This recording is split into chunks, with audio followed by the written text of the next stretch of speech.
Hey friends and welcome. This is Ask Dr. Heather. My name is Dr. Heather Carden. I am the moderator here of Ask Dr. Heather and thought I would actually do a new style of streaming. Every day I get, not every day, every week I get hundreds of questions on different things. What happens is once I get, see the theme the same as in like thyroid, then I'll do like a good 20 or 30 minutes, just the live Q&A on what thyroid health is and what it isn't and how you can help your thyroid naturally and what could be maybe stalling your thyroid. But I think I'm going to take a new approach the next couple months. I'm actually going to print off the questions that I get without mentioning someone's name. And I'm going to read their question and I'm going to answer it on here. So I am going to do some of those dedications. I'm definitely going to talk about gastroparesis, getting a lot of questions on that. But oftentimes I get great questions through Facebook Messenger, which I think a lot of people could actually benefit from. So if you don't know me, I'm practicing for well over 20 years here. I live in Overland Park, Kansas. I'm the co-owner of Carden Center for Wellness. I practice here alongside my husband. But today what we're going to do, I'm the mother of 4 amazing young kids. There's an old picture back there. I'm just finishing up here in the afternoon in the clinic. But wanted to share some of the questions because I think it's really good questions that other people have. So today I'm going to read maybe 6 or 7 questions, and then we're really just going to print them on cards, and we're going to do the old kind of Q&A style where Monica A sent me a question. I'll say where she's from. So Monica sent me a question. She said, "Hi, Dr. Heather. So glad you're doing well in your recovery. What does it mean when your blood work shows high in a BUN, B-U-N, a BUN? Normally you'd like to see it anywhere from 14 to 18. And what BUN does, it actually talks about the denitrification of what our liver does. So it's how our body assesses and breaks down protein. So it can tell us one of 2 things. If your BUN is low, which would be below 14 optimally, maybe 10 for the lab, it generally means you're just not eating enough protein, or you're eating it, but your body can't break it down. If your BUN level is high, it can be either eating way too much protein, way too fast, and the kidneys simply just cannot keep up clearing it. So that can happen on people who are doing protein shakes that have like 50 grams of protein, or people eating huge steaks. People on the carnivore diet, I've seen that happen. Not that it's a bad diet, it's only meant to be short term, but know that I've seen that happen as well, is that the BUN goes up. A BUN, again, is a denitrification of the protein through the liver. So Monica, I hope that helps answer your question. And so what do you do about it? Definitely consult with your healthcare provider. I'm not here to give any medical advice or treat, but simply just help answer some questions that people have. So I'm looking back and forth because I actually started putting the questions on my computer. So if it were low, obviously eat more protein. Make sure you're not consuming it with a food allergy. Say maybe you have a dairy allergy or sensitivity. You're eating a grass-fed burger on top of it. It could cause your BUN to be low. Or again, overeating too large of protein at one time. The kidneys simply can't clear it out. You can also have it be high in something like hyperthyroidism, sometimes with a prostate obstruction, and there can be some of those minuscule things, but simply say, what if I changed my diet since the last time my doctor took blood work, and what else may be leading to that? So Monica A, that is your answer. So Tawana S said she has a question. She said, the last 2 weeks I've developed some gut issues. I've been drinking ketones since October, just increased my electrolytes in water, also added a Mitoplex, which is a Pruvit electrolyte product. Could the electrolytes actually be causing stomach issues? So the answer is, what are you mixing it with?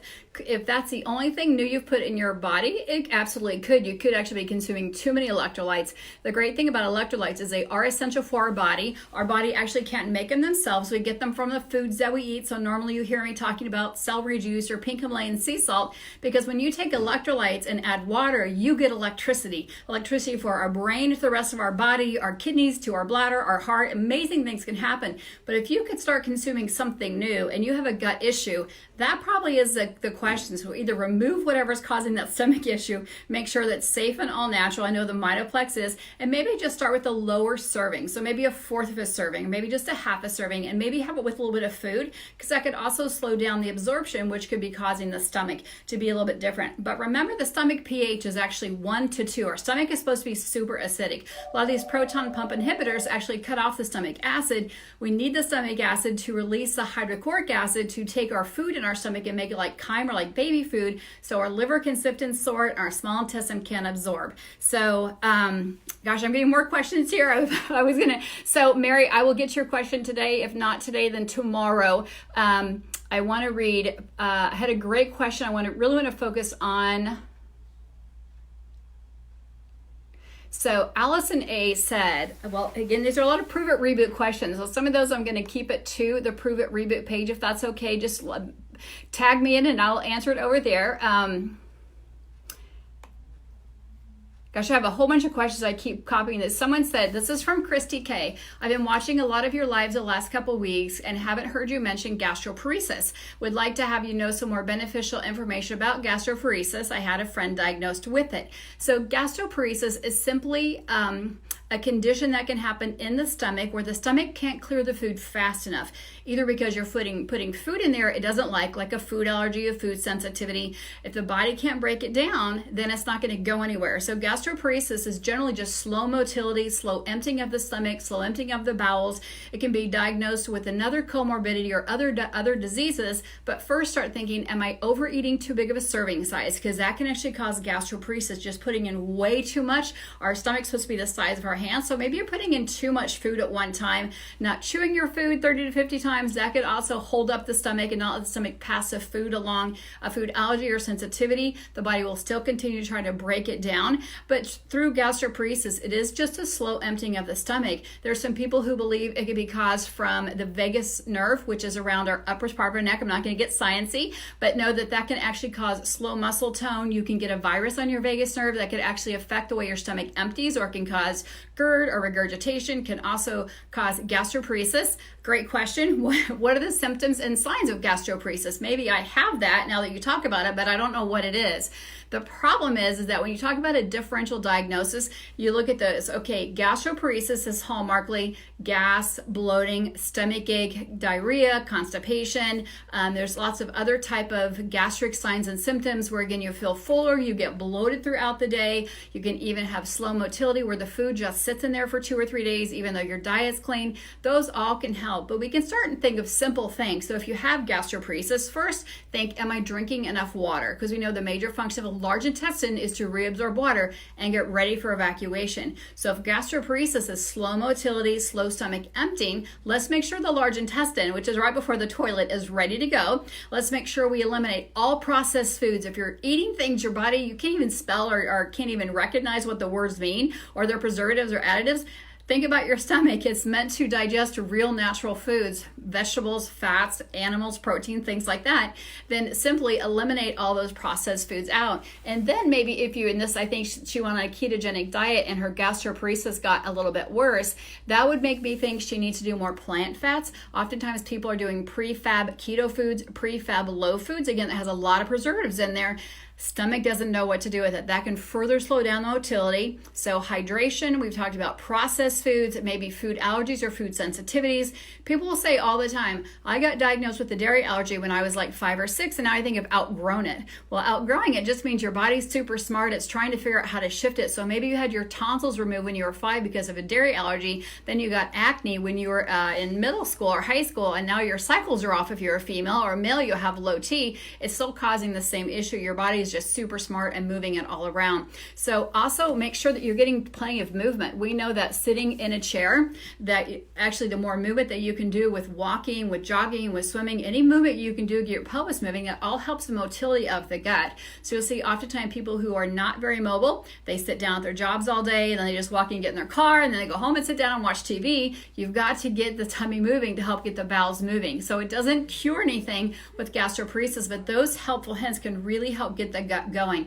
Magnesium levels, one of the other big things. We know magnesium does help dictate muscle function, muscle relaxation, muscle movement. So if you're having slow motility in the gut, it makes sense that you probably need to have your magnesium checked. And optimal levels for magnesium are actually 2.2 to 2.6.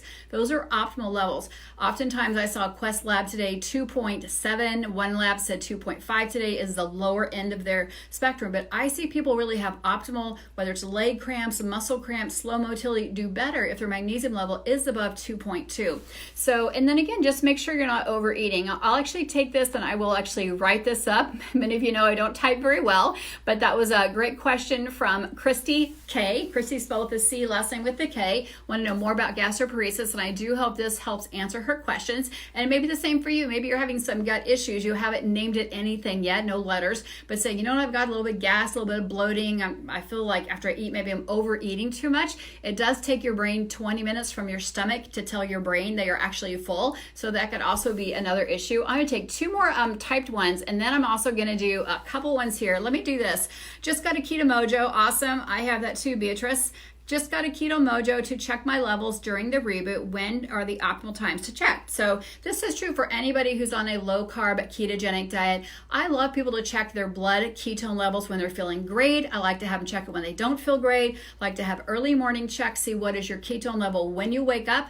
And then if you think, people ask me all the time, exogenous ketones or maybe the keto cream or something I'm putting in my coffee could be kicking me out of ketosis, then check it right afterwards. I know that can be a little pricey, but being your own detective is actually cheaper on your own end. So the right time to check is just about any time. So check it first thing in the morning, check it after you've had a food, or maybe you think, for me, if I eat too many red peppers and onions, because onions actually, once you cook them, they caramelize, they taste amazingly sweet, it's enough to throw my body out of ketosis. So not when they're raw, but when they're cooked. So just start being your own detective to help figure out what the optimal ketone level is for you. If you were at Keto Academy, drop a number 5 down below or high 5 hands so I know who was there learning amazing information about the use of exogenous ketones and Alzheimer's and dementia, traumatic brain injury. A lot of amazing information there. I don't want to repeat it because I thought I'd see who on here was at Keto Academy. Put a 5, and if not very many 5s or high 5s or hands or high 10s, then I know I need to actually just review some of that tomorrow. But I wanted to go through,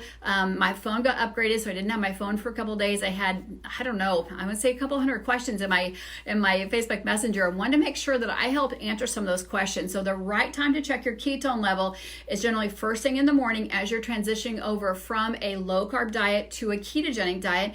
And I always want people to check if you're on a true ketogenic diet, because I want to make sure you're getting enough protein, enough healthy fats. Oftentimes you're not hungry on a ketogenic diet, and people think, well, it's better if I just don't eat. And you want to just make a clear distinction between eating healthy calories, whether it's 1,200, 1,800 for you, and then something like the reboot, which is less than 300 calories, or a water fast, which is no calories, something that's healthy for you, and just check with your healthcare provider. Oftentimes when people are participating in a 60-hour reboot and they want to truly get into ketogenesis when their body's making ketones, then Beatrice, I would say just go ahead and check those 2 or 3 times a day. And if you're just trying to biohack and see when your body performs the best or why you're in ketosis and you don't feel great, then that would be a great time to tell what levels actually work best for you. So know that this is always meant to be shared, guys. So you can share this with anybody, tag a friend down below. I am going to start taking more of the private messages that I get and reading those along and being super swift with my answers. So I'm going to take about 2 more minutes here as we're finishing up the day. So Alyssa A says she has been drinking Prove It's Ketones since September. I've had amazing success. And she went to Keto Academy, so that was awesome, and struggling with some GI issues, with some diarrhea, with some bowel. So that can actually happen, guys. So when you're actually doing a fast or a reboot or changing your diet over, and you know that you've been a carbitarian for a really long time, carbohydrates are stimulants, right? They make you feel really good for 30 minutes, and then your energy levels start to drop, where proteins are about 90 minutes, fats will be 4 to 5 hours. So if you start cutting out, say you're doing 200 grams of carbohydrates a day, and you start actually cutting those out, now your body can get down to the real business. That means not chewing, not digesting a few thousand calories of food or 200 or 300 grams of carbohydrates. Now it can get down to actually flushing out all those toxins. That can absolutely happen. So if you're experiencing that, or maybe you've taken an antibiotic and you've had a reaction where you've had diarrhea, or you've gone on a water only fast that maybe your doctor recommended, and then after you start refeeding foods and you start to notice gas or bloating, say maybe you have scrambled eggs the next morning, the eggs could potentially be an allergy for you. Or maybe you put something else in, like red meat. I had this happen to someone today and she got yellow stool.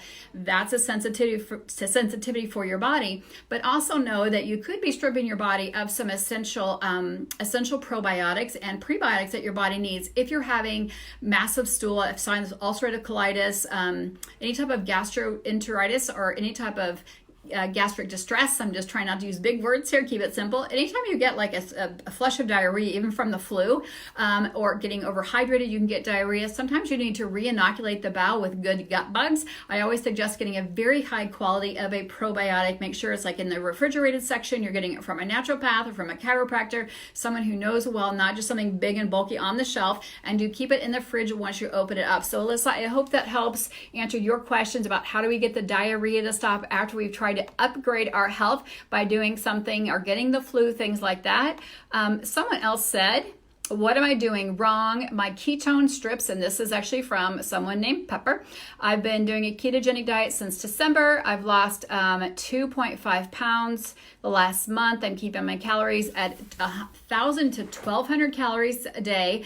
I'm going anywhere from 30 to 50 grams a day of carbohydrates. So we talk carbohydrates, let's talk total. So just to recap what she asked, she said she's been doing 1,000 to 1,200 calories, which is great. Your energy level's different every day. You want to vary what your activity is, listen to your body, eat when hungry, stop when full, right? And then she's having her carbs anywhere from 30 to 50. For me, that's almost doubling the carbs. I would say be more stringent with your carbs. When I help people get into ketogenesis, a ketogenic diet, I generally have them take, again, this is after medical clearing, take their total carbs down to about 25 or 30. Stay there for about 10 days or until they get in ketosis. Once you're in ketosis for 3 days, that's morning blood levels, morning urine levels, then increase your total carbs. Keep your protein and fats the same, but increase those total carbs by 3 or 5. And then if you stay there, so you go from 25 to 28, another 3 or 4 days, you actually stay in ketosis. Every morning when you check, you go to bed, you're in ketosis,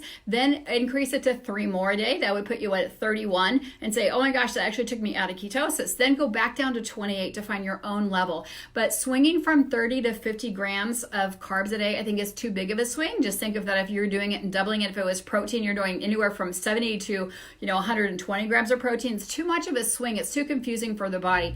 Definitely varying a couple hundred calories every day can be very beneficial. If you had a day today where you're sitting the whole entire day, you're not actively out doing things like mowing the yard and clipping the bushes and power washing the house and all the things that my kids and hubby did over the weekend, they need more calories, they need more energy. Definitely wouldn't up it with carbs, maybe extra 3 or 5 grams of carbs, but we do a little bit more protein to make sure they weren't breaking down any of that lean muscle mass. So I think I've got one last question I wanted to cover today, and hopefully this was helpful for you guys, because again, all these questions I get privately, I answer privately when I can, or I wait till there's a whole bunch of the same topic.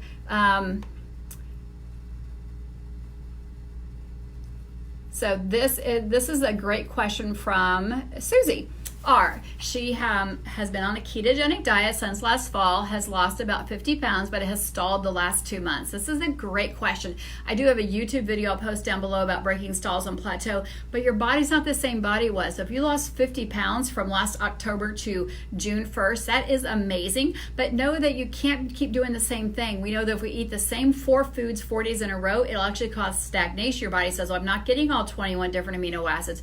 I'm not getting all the different macronutrients from the green vegetables. And the fats, the same thing. Someone's like, I'm doing olive oil 3 times a day, or I'm doing coconut oil 3 times a day, and I have been doing that for like 4 or 5 months. I got great results, but now I've plateaued. Well, you know that once you start rotating the foods, the macronutrients, all of that, it's going to really help break any stalls or plateau that you're having. The best way to do that is journal your journey, calculate it, eat when hungry, stop when full. So again, my name is Dr. Heather Carden. This is Ask Dr. Heather. I want to thank you guys for joining me today. I'll go back through the questions, and then tomorrow I'm going to answer some more questions. What I am going to do is, like I said, I'm just going to go through the questions that I'm getting privately. Won't say your last name or where you're from. It's simply what the content of your question is and help you understand, because I know if you have a question about stall or plateau or about gastroparesis, I know there's got to be hundreds of other people that have questions about stalls or plateau.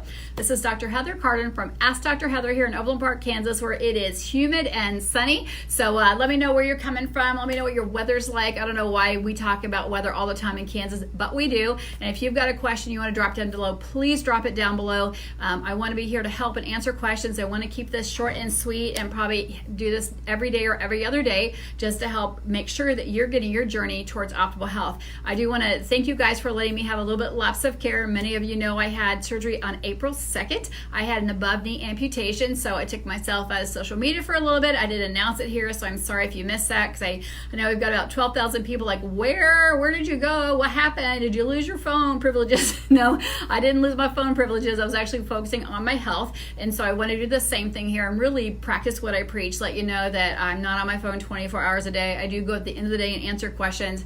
If it's something that I cannot treat or diagnose, I will not answer that, but I just want to share these simple questions about diarrhea, about constipation, about stalls and plateaus, and then I want you guys to share this, because this is about sharing and caring, and connection is the cure. And then we're going to pick one day a week where we're going to do a watch party. I've got an amazing film I would love to share with everybody. If you've got a great film, a great documentary that you think would benefit everybody, please drop it down below. Maybe I haven't watched it. Maybe it made such an impact in your life that you want to share it with other people and have that impact on their life. I know I can think about 5 or 10 amazing documentaries, TED Talks that really helped shift my practice, really helped make me be a better practitioner, a better doctor, and then practice what I preach. So live what I teach. So again, this is Dr. Heather saying have an amazing day. I'll be seeing you guys soon.